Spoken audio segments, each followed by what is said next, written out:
Regina is currently a Fulbright Fellow to Jordan working on mapping collective memory, a project interpreting our mind through methods of navigation. Working in photography, video, durational performances, Mamo explores the psychological effects of trauma and the construction of memory based on specific locations. Thank you for coming. Oh, thank you. Thank you for having me.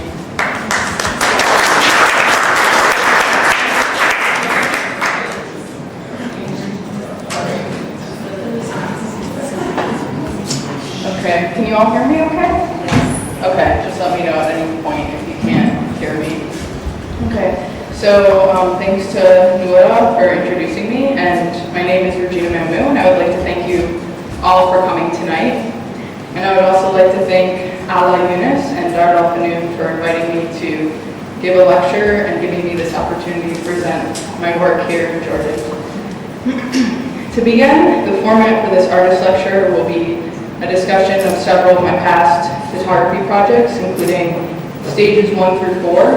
I Try to Erase You, But You're Still Here, Making Knots, and a clip of the short video, Trying to Remember. I will also discuss a curatorial project that I recently completed in Chicago. And as Nuala mentioned, I'm a Fulbright Fellow working on a project entitled Mapping Collective Memory. So the work is in the beginning stages, but I will show work in progress at the end. This talk will be about 45 minutes in length, and after which time I can take questions from you. So through my process, I've always been interested and returned to two themes. Memory, that is how experiences are processed and recorded, and the psychological aspect of trauma, which specifically the memory and impressions of a traumatic event. There are apparent visual shifts, as you will see throughout my work, but the process has been similar. My background is in photography, and during my studies in art, I branched out into video work about 4 years ago. And around this time, I was also working as a museum researcher and lecturer at the Art Institute of Chicago. And through this experience, I began to approach my ideas from a researcher's perspective. So for me, what was important about this experience as a researcher is that I had to work within set constraints. In photography, most of my work operates within very specific technical limitations imposed by the type of camera that I'm using, which I will discuss in a bit more detail later on.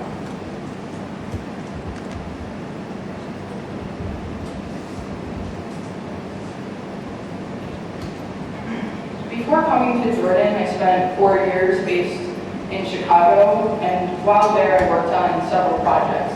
And I'm presenting the first one entitled Stages 1 through 4, which I'm advancing through now as I speak. And just for a sense of scale, the images from this series are all about 24 by 24 inches or 61 by 61 centimeters. The title of this project, Stages 1 through 4, implies several types of stages. First, the many stages and presentations of self and identity. Second, the performance that is involved in the process of photography. And third, the timeline of human experience. That is, and that can be interpreted from stages from life to birth, but also the staging of illness and the scale of pain, which is often depicted on a number scale representing mild to moderate to extreme forms of illness and pain. And everyone can still hear me? It's okay? Okay. I'm going to take a drink of water here. In graduate school, I became interested in the readings of Elaine Scarry, a theorist and author of the book, The Body and Pain, The Making and the Unmaking of the World. And in it she writes that pain is the site of 3 elements. First, the difficulty of expressing physical pain. Second, the political and perceptual complications that arise as a result of that difficulty. And third, the nature of both material and verbal expressibility, or more simply, the nature of human creation. So, put plainly, the experience of pain, or for someone to say, I have pain, is to speak of the personal, political, and social implications of their pain. And Elaine Scarry goes on to write that pain is resistant to language and does not simply resist language, but actively destroys it.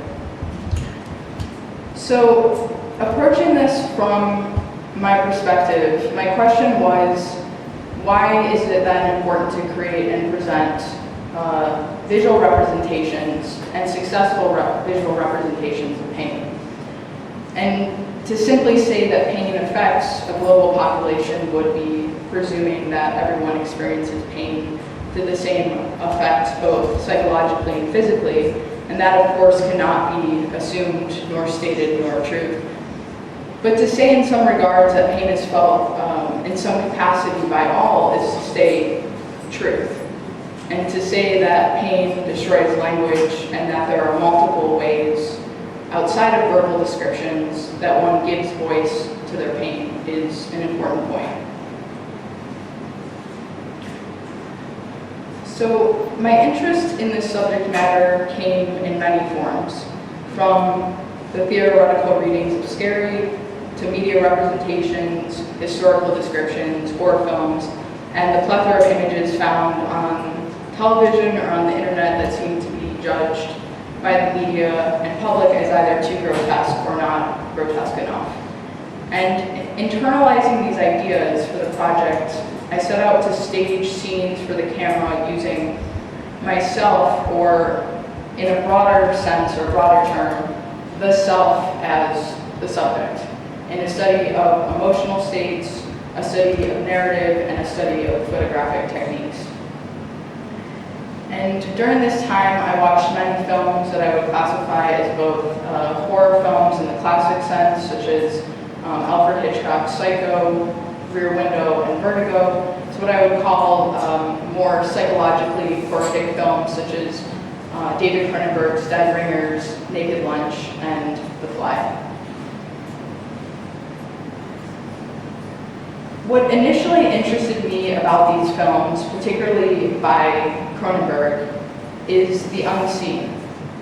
That is, the main characters in these films seem to fear entities that could not be represented by language. So the character did not speak of fear of X or Y and then substitute the appropriate term here, such as murder, monster, alien, vampire, zombie, etc. And these entities, such as murder, monsters, aliens, vampires, etc., never materialized in the film. Instead, main characters experience pain and internal struggles that were visually represented by a breakdown of the character's psyche. So specifically in David Cronenberg's films, this was shown as hallucinations in the case of Naked Lunch, transformations in the case of The Fly, or deterioration, that is psychological deterioration, in the case of Dead Ringers. And the photographs from stages 1 through 4, like Tom shown here, examine how the character is represented during this pain, internal struggle, and trauma, and how this trauma manifests itself externally and physically so that the viewer is aware of the struggle.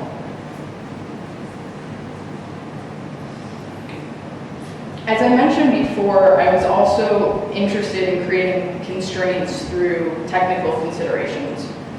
All the photographs from this series were first printed manually in a color darkroom, so the quality of the photograph, the contrast, and color were all issues that I adjusted when I printed. And I experimented with the threshold of a photograph, meaning how dark or light could I make a photograph until it became indistinguishable. And the same decisions were made about focus. So how blurry could an image become before the features were indistinguishable and obliterated? And I was interested in how this affects the way the viewer perceives the character. as if the viewer struggled to see the image could also be reflected in the character struggle. So much of this project revolves around the performance for the camera and development of characters based on ideas of theory and film. But simply, many of the constraints for stages 1 through 4 were actually established first by my equipment, the large format camera that I began working with in 2004 and continue to work with now and actually have here with me in Jordan now. So I included an image of the camera that I used for this project and that I've used for a number of years.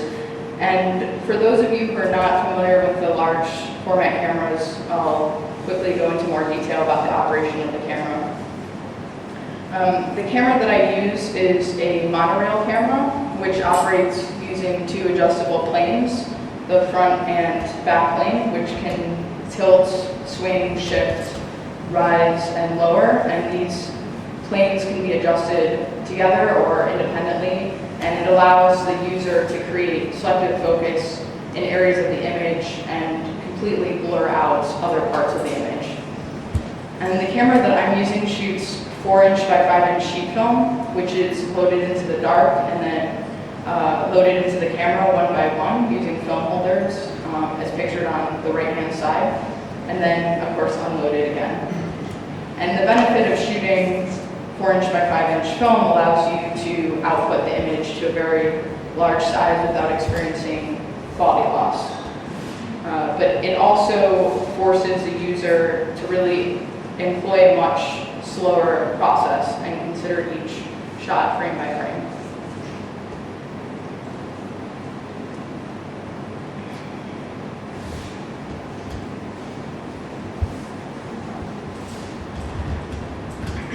During the time that I worked on stages 1 through 4, I also worked on a short series, collective stills, as I contemplated the collection of contemporary horror films that I had watched during my research on the study of pain. Films such as I mentioned before, Dead Ringers, Scanners, Naked Lunch, and Videodrome by David Cronenberg, Blue Velvet and Mulholland Drive by David Lynch, and works by French filmmakers such as Gaspar Noé, Catherine Breillat, and Claire Denis, which are considered to be visually and psychologically graphic. In the 3 images from the series that I'm presenting, I was interested in what the collective stills, the composite of these films, would look like during one specific moment. So that is to say that in horror films, both in the classic and contemporary sense, they employ moments of silence and contemplation, often without music or dialogue, where the main character is seen alone and isolated. And this is a typical characteristic or trope of the horror film to build suspense and climax. So all my figures from the collective still series are caught in suspended action. There is no other movement or action happening in the frame, and their environment is seemingly static. So I intended to reference a specific film and build suspense through a single image instead of using multiple frames to build the climax, and create this sort of overarching sense of anxiety even when the character becomes isolated from the framework of the narrative. So, for example, this image shown here is loosely based on Gaspar Noé's film Irreversible, and I have a detail of this slide.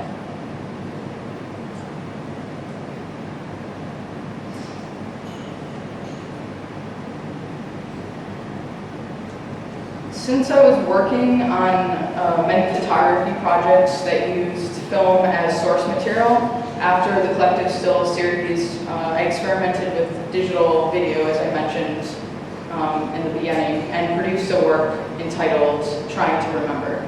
So in the interest of time, this is a 5-minute video, and I'll show a short clip with the sound off and speak over it, and then I'll present a short portion at the end with the sound on.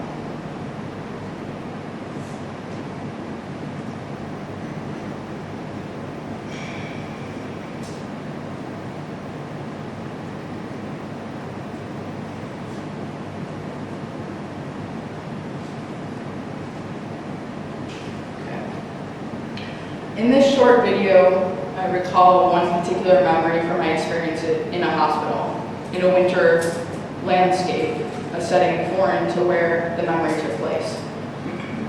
The title, Trying to Remember, implies that I'm an active participant in the process of remembering, an attempt to recall the memory in a space unrelated to the event.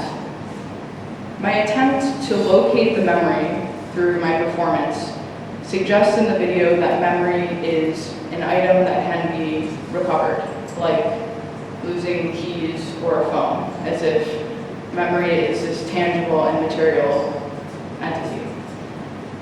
It appears through my performance in the landscape that if I can just remember and recall the event, then maybe I will find or uncover the physical and tangible memory.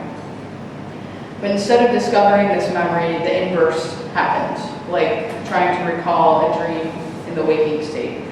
The harder one tries to recall the dream, the more ephemeral it becomes, and the harder it becomes to recall the specific moments of the dream. It is forgotten. Like stages 1 through 4, where I use the blurriness and darkness or lightness of the print to depict the internal struggle of the character, Trying to Remember uses the brutal winter scene and the degradation of sound quality due to the wind to suggest the futility of this event. At the end of this performance, when I state that I can't remember, it is my failure at locating the memory, and it becomes lost to the wind and the snow, as you'll hear. And in some ways, the title of this video should be passive, something along the lines of it has been forgotten instead of actively trying to remember.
Okay, with video, I found that the process of memory was constantly in use. Literally speaking, you must sit through the duration of a film to see the entire work. So unlike the photograph, the images are subjected to a timeline.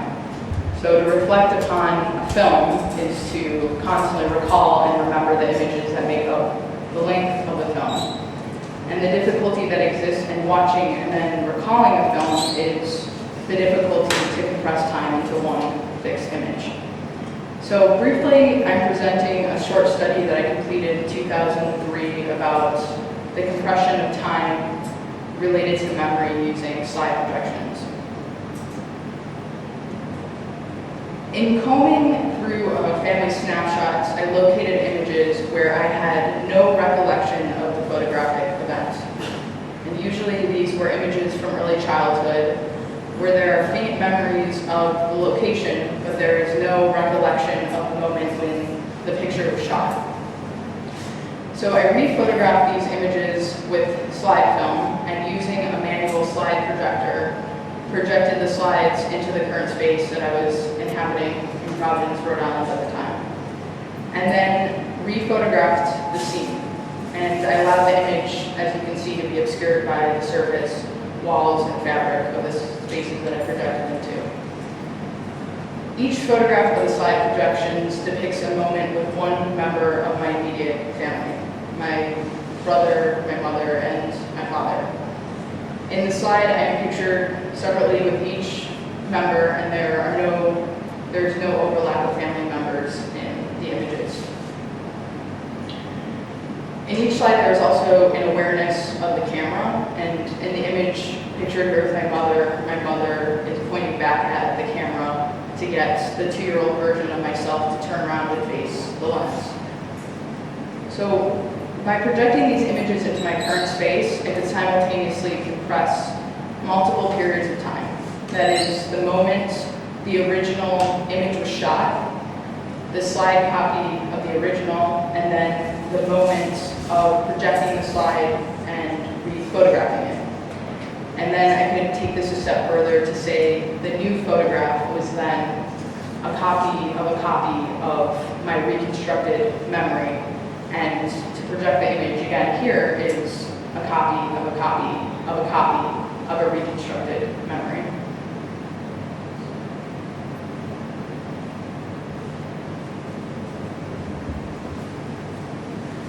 So in 2008, I revisited this idea of original memories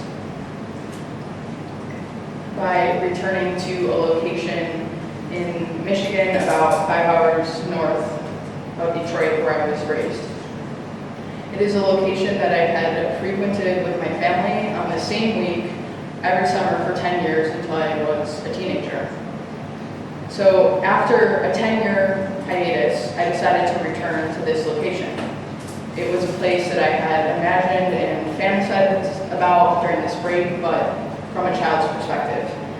And I was interested in returning for a week-long study into my memories of this area from a new perspective as an adult, and also as an active participant in recalling my autobiographical memories. So the work came together as this series entitled, I Tried to Erase You, But You're Still Here. And I have a detail of this slide.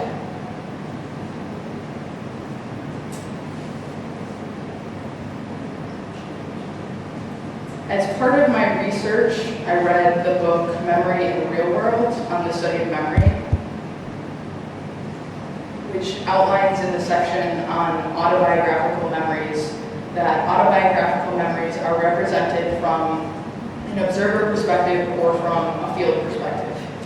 And it was found that when people examined their own memories, some were remembered from the original viewpoint of the experiencer, what is called the field perspective, but a larger number of memories seemed like the event was viewed from the outside, from the point of view of an external observer.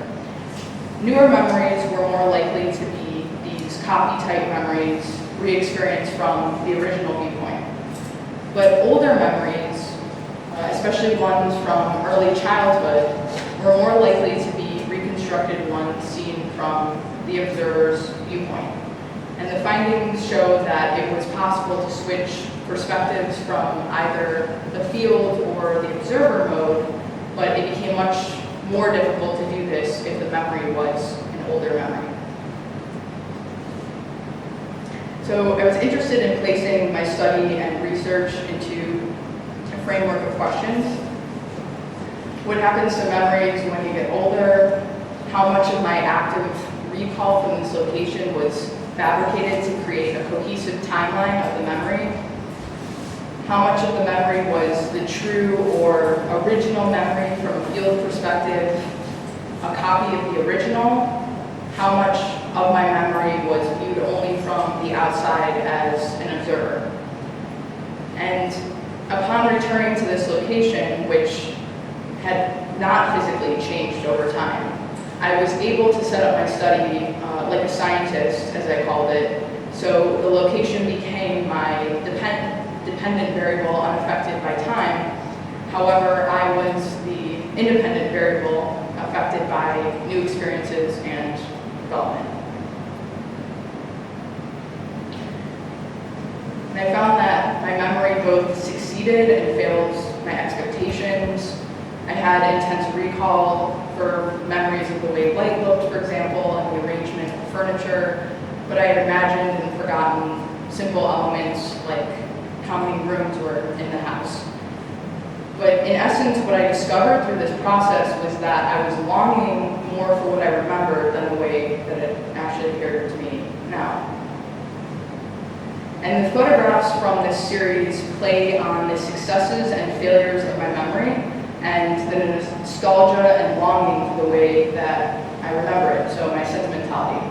And from the reconstruction of memory in the photographs, I added details that are recalled from both observer and experiencer perspective. And in this way, in some cases, I acknowledged the loss of the original memory and confirmed the remembrance of the original memory in other images.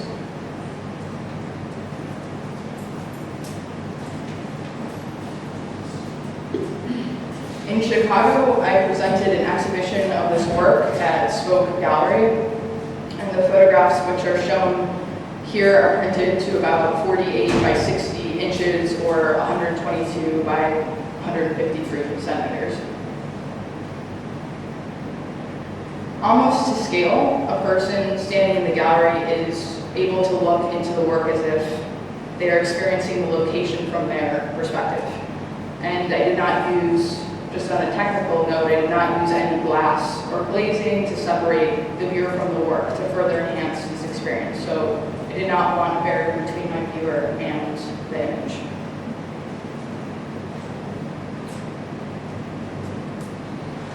In addition to photography, I worked with the Detroit-based writer, James Regato, who presented his work in two forms.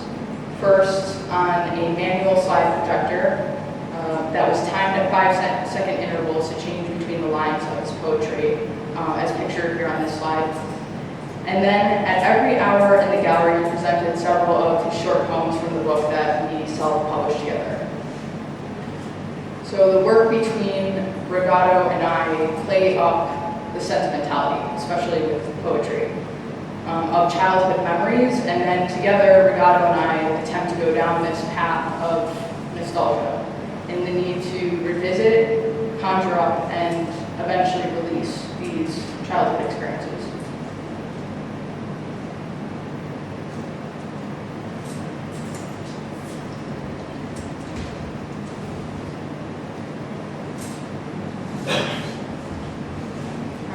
My investigation into memories related to a specific location was examined again after the project I Try to Erase You, and this time I used actual objects as the sources of memory. In the video work, Trying to Remember, I attempted to locate and find memory in the landscape without success. So in the series, Making Knots, that I'm presenting now, I attempt to reverse this scenario. And I thought about if objects themselves can be associated with meaning and memory, then chair, for example, can be followed and chained by a series of situations that one has these remembered experiences, such as chair, sitting, seated, school, work, home, dinner, driving interior. So the chain is endless and open-ended according to a range of personal experiences. In this work, I specifically chose objects that were associated with interiors and also domestic spaces to contrast with the public and open spaces that I placed them within. And working in Chicago, again, I looked for empty spaces that seemed plain and simply a field or an empty lot or a plot of grass.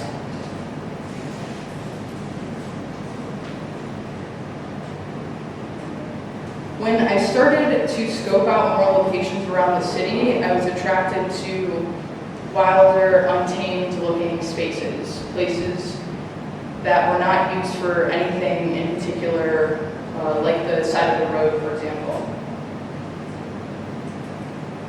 And I was interested in this contrast between domesticated objects and the spaces that were not domesticated, just plots of space in the city unused or abandoned.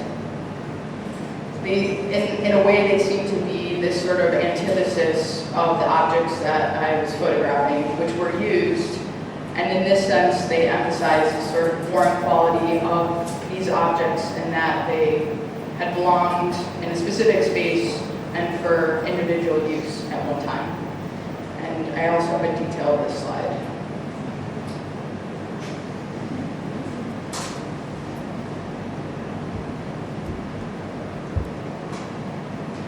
So similar to the work that I showed you from Spoke Gallery, I also wanted the viewer to be able to look into these spaces from a life-size perspective. So the size of the prints are also 48 by 60 inches or 122 by 153 centimeters.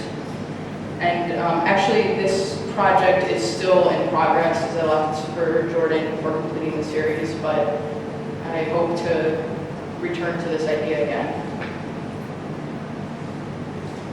And I have a detail as well of this.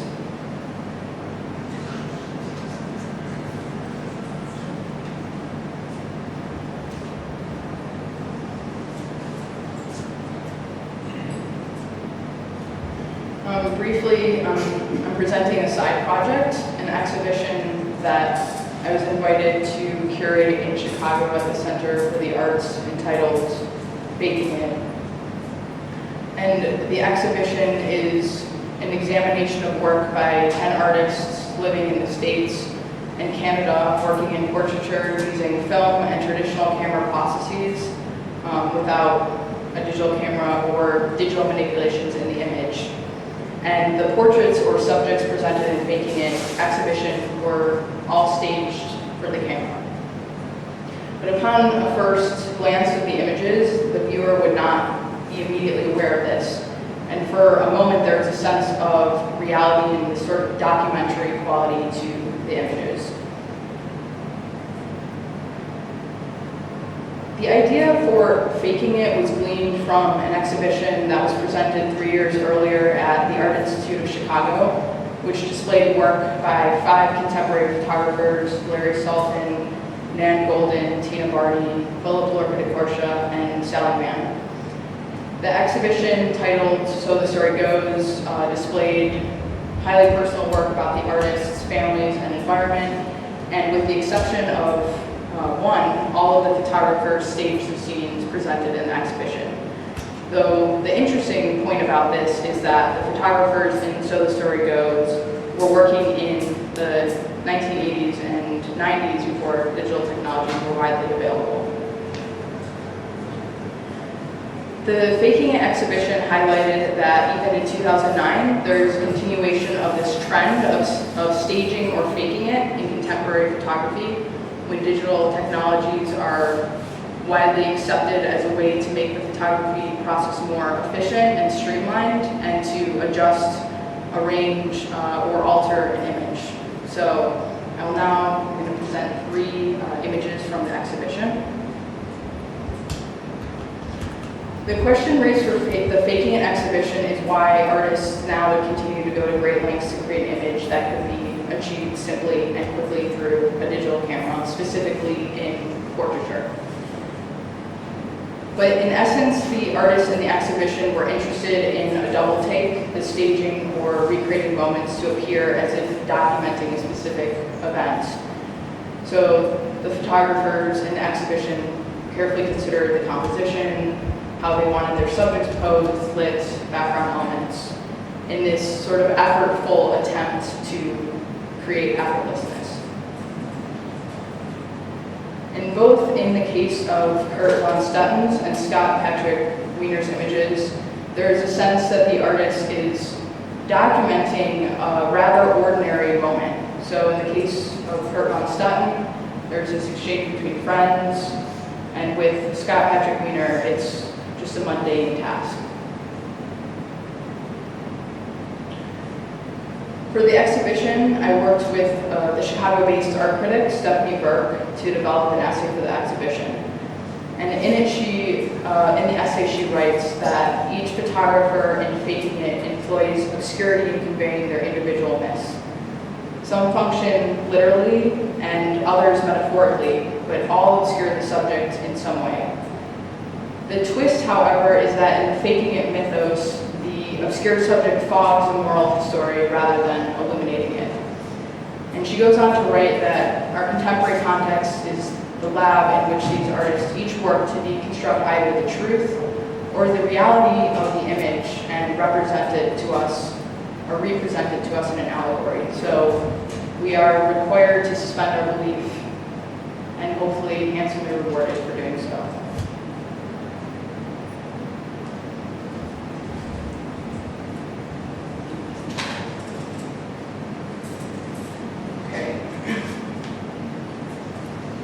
About 1 week ago, I started work on the project Mapping Collective Memory here in Jordan. And the project is in the beginning stages, and I will work with participants here in Amman until December of 2010. Several weeks ago, this call for participation was sent out. And the call invites anyone living in Amman to act as guides and lead me on walking routes or tours throughout the city as I record through video and photography the guide's narration. And I'm also interested in the reverse effect. That is, guides that will give me directions of their tour and follow me with a video camera as I navigate the route. I'm interested in how space is memorized in Amman. I'm particularly interested in how verbal directions are remembered and processed, which landmarks are used and in common use, and how space is interpreted from person to person. My research for the project began almost 2 years earlier upon reading the column Urban Crossroads by Muhammad al-Assad, which is available online for public use at the Center for the Study of the Built Environment. In his article, Amman Street Maps, A New Frontier, from September 9, 2004, al-Assad writes that the street map is a visual method of describing the city. On the other hand, the verbal directions we use in Amman provide a textual method for describing the city. If one ventures into a bit of philosophizing regarding the difference between the two systems of description, it can be argued that the street map, the visual system, provides an overview of the city in totality. It allows one to see the different components of the city, its streets, neighborhoods, and districts, how they physically relate to each other, and shows various possibilities for moving between the various parts of the city. And on the other hand, verbal directions, the textual system, depend completely on one's recollection of the city and even how one imagines it to be, thus leaving considerable room for interpretation and misrepresentation. It also fragments the city in that it only allows one to consider a small part of the city at any given time, but never to consider it as a whole. And in the same article, al-Assad writes that even for a number of major streets, the official name is not always used, but instead a name based on a well-known landmark located along with it. So one therefore needs to know both the official and unofficial names of many streets and many major streets. So through my project, I hope to compress the two, both visual and textual directions, and official and unofficial street names by using photography and video documentation of the city together with verbal directions by my guide.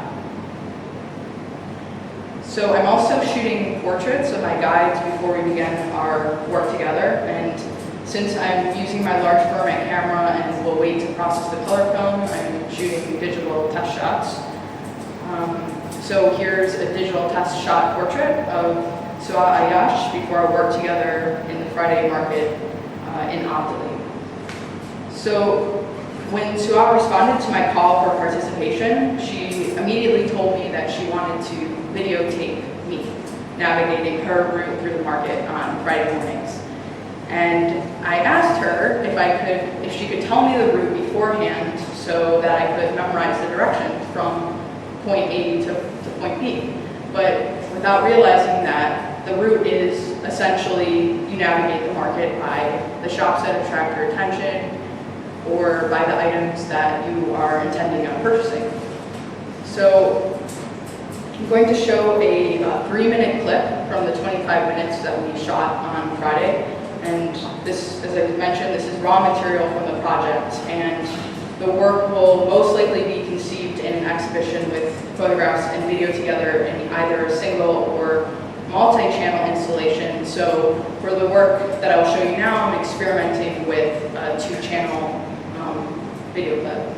And I would also like to thank the Royal Film Commission for granting me the necessary permits to film this material.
To conclude, what I'm realizing about this project is that most of my participants so far have wanted to film me as I navigate their route. So as a newcomer to the city, this project is of course about my subjectivity. Physical mapping becomes as important as one's perception and representation inside the city. And I cannot say that I will discover a biography of my participants' mapped memory in the city more than I can say that I will discover how how I perceive and navigate the city as my guides allow me to see it. And even as my artwork has been previously been invested in autobiographical memory, it is my hope that through this project I'll continue my studies and work in memory, but I will move forward into a larger network and community of collective experiences. Thank you.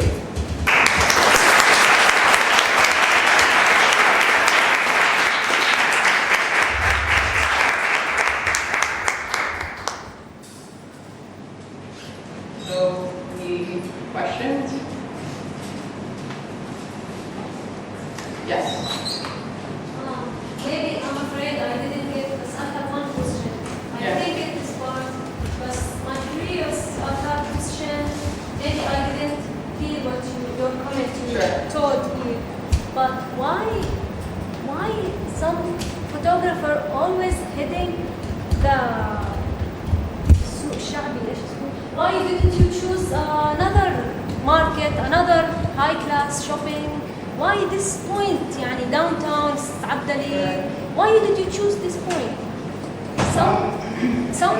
Because some movies, some short movies or full movies 2 hours, they always give that, I don't know, that low class picture about about Arab countries. But maybe you have point of view. I like to know why did you choose this place? I went with where my guides wanted to take me, and that's where she wanted to take me. Your guide. Yes. Your aim. Did you tell her what's your aim? What kind of people? What kind of place you want? The atmosphere. Surprisingly, with all the technical and conceptual constraints that I give myself in my previous projects, my constraints were that once someone wanted to work with me, it was up to them to tell me where they wanted to go, and then whether they wanted to videotape me or they wanted me to videotape them. So I'm kind of letting go of that a bit, and I hope to, as I was saying, work until the summer. So I'm hoping that I will flesh out a lot of these ideas by working with more people. So it was kind of randomly. Yes, it was what she said. This is an important space for me in terms of navigating, and this is where I want to go. So, yeah. Okay, thank you. No problem. Yes. I have 2 questions. I'm Yeah. a photographer and I've been working on the subject of memory for the last 4 years. And there's a kind of parallel world. To what extent, you wind up photographing as a photographer? I don't like to be photographed. Really, I have an issue with being photographed. Hello? I have an issue of being, you can photograph the audience. So, as a photographer, I have an issue of being photographed. My question is this: to what extent there is a myth that photography is remembrance? Because I'm working on this subject. That since the invention of photography, there's an association that we remember photographically. Sure. And writers remember through language. I've worked with a dancer at some point. Dancers remember through their body because everything is physical. Sure. Visual artists remember with their eyes. Number 2 is, I personally, as a Palestinian American artist, I take an issue with the idea of collective memory that's created in the Holocaust Museum. The idea of manufactured memory through photography. Because there's one narrative, one way of how events took place, and to what extent also sometimes when you're deconstructing the notion of single point of view through the photographic image, that photography is a contentious realm. How do you perceive that notion of manufactured narrative, manufactured remembrance? Because I almost at one point explored the notion of involuntary versus voluntary remembrance. Thank you for your question. I mean, that's a really good point, and I think with I try to erase you, but you're still here, for example. I kind of approach this from a more like a psychological perspective, but I was very much interested in, as I said, this issue of original versus manufactured memories. And as I found, the failure of, if I can call it that, a little bit of the failure of that project is that I found that I could not manufacture my memories in the way that I had perceived them. So in a way, I was kind of acknowledging that failure of reconstructed memories. So. Yes, I see that almost in all of your subjects that you are acknowledging. It's impossible to reconstruct that time for all of us. And somehow it becomes almost, does it become a criticism towards that idea of there is one narrative, one way of remembering, one storyline? Yes, I would definitely say so, yes. And then also the association of you remember photographically as opposed to you remember other faculties. Sure, I mean, as I was saying, with kind of my study that I had set up for this project, I was really surprised to, in conversations with people as well, I was really surprised to hear that your memory is not always the original memory. That it can be this kind of manufactured, as I was saying, this manufactured or reconstructed memory personally as well to kind of create this cohesive timeline that was kind of important for me to fill in those gaps of my own personal history. But as I was saying before, that there is this failure, and sometimes there's this failure to fill in the gaps, and that's maybe the frustration and the tension that I hoped would be seen through the photographs. So.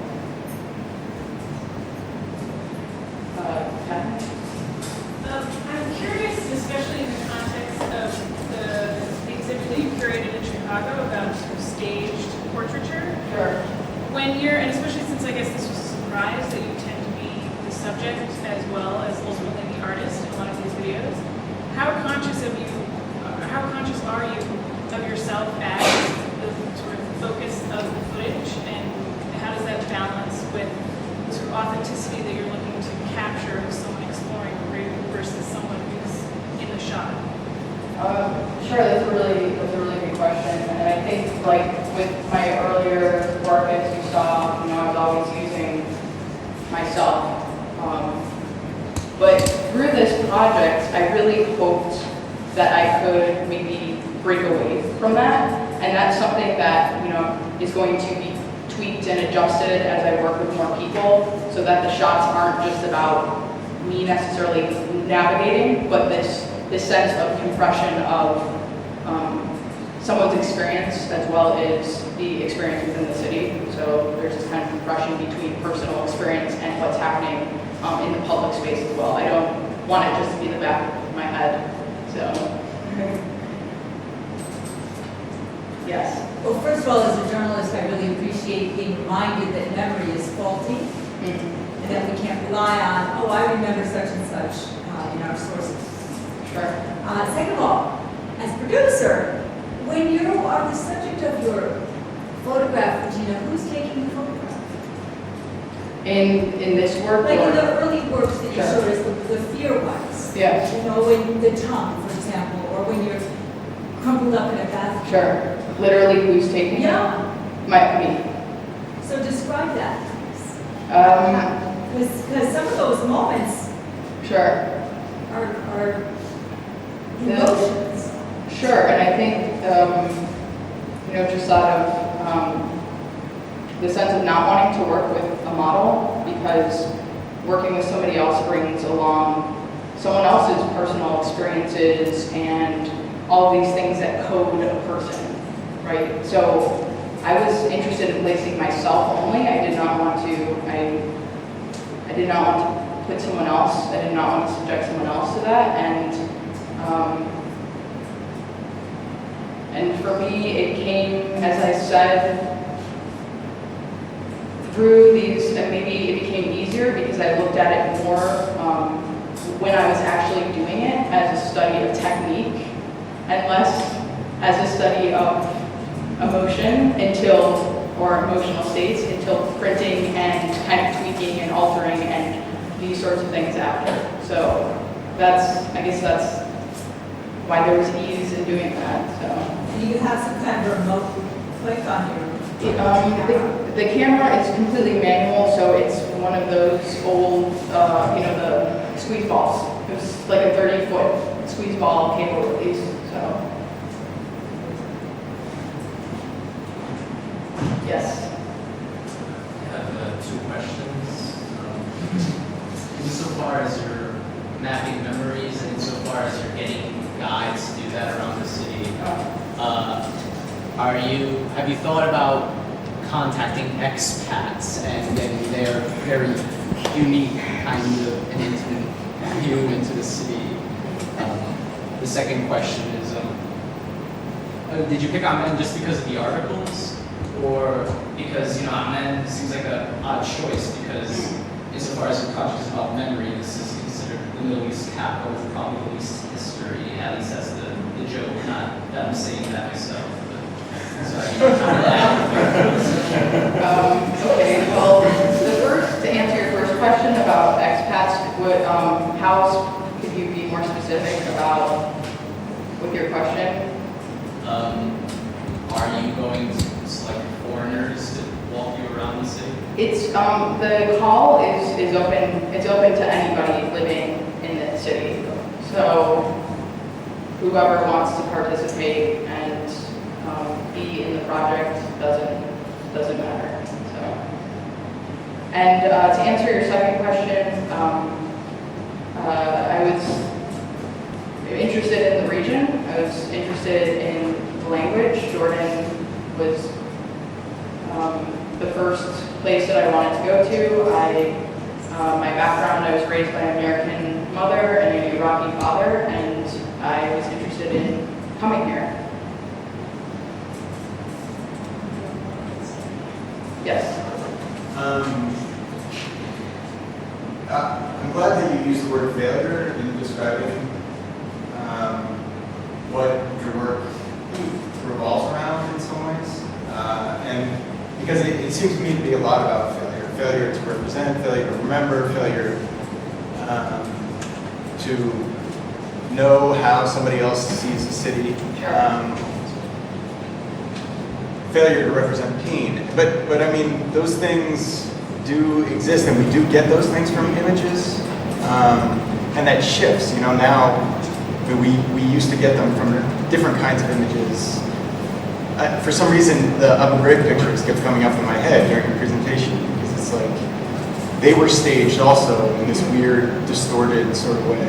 And that, we all recognize that as fear and pain, even though we hadn't seen anything like that before, sort of. So I guess, what's my question? I mean, I'm asking, like, what's your relationship to imagery in relationship to pain that does translate something to us, even though your work seems to be all about the limits of how those images translate pain to us? Sure. I mean, but I think there are inherent failures to representing pain, but as you're saying, there are also successes, and that's not to say that in a success positive way necessarily, but as I said with the beginning of the stages 1 through 4, I was interested in why successful visual representations of pain, and specifically trauma, psychological pain, are depicted. How can you successfully represent an internal struggle? How can you make this something that is external, so that not just the subject is experiencing this, but can be seen and experienced by a wider audience? So that was kind of my interest. So as much failure as I've kind of experienced with the work, I hope that there are some kind of successes in that as well. So I hope I answered your question. Yeah. Okay. Any other questions? Yes. Are you looking just at walking routes, or? Yeah, only walking routes.